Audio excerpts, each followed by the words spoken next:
I'm really excited today to talk to you about an amazing sci-fi fantasy book. It's called The Fifth Season by N.K. Jemisin.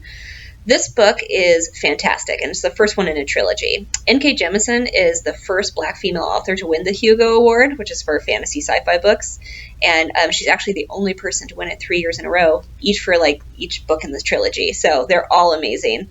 It's worth getting into. So this book actually opens up in a world it almost feels post-apocalyptic. Like a long time ago, humans messed up the world, and it's barely survivable now. So people are getting by. But every few hundred years, something happens called the fifth season, where the world gets even harder to live in. Massive earthquakes happen, major storms, acid rain, weird, crazy stuff.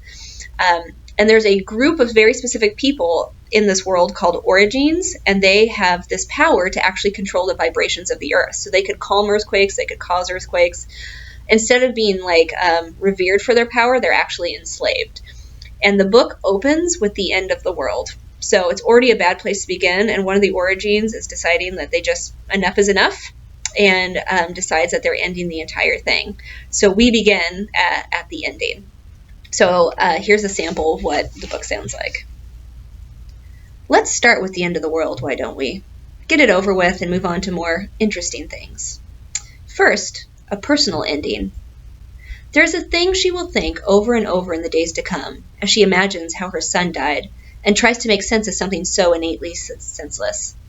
She will cover Uche's broken little body with a blanket, except his face, because he is afraid of the dark, and she will sit beside it numb, and she will pay no attention to the world that is ending outside. The world has already ended within her, and neither ending is for the first time. She's old hat at this by now. What she thinks then, and thereafter is, but he was free. And it is her bitter, weary self that answers this almost question every time her bewildered shock self manages to produce it. He wasn't.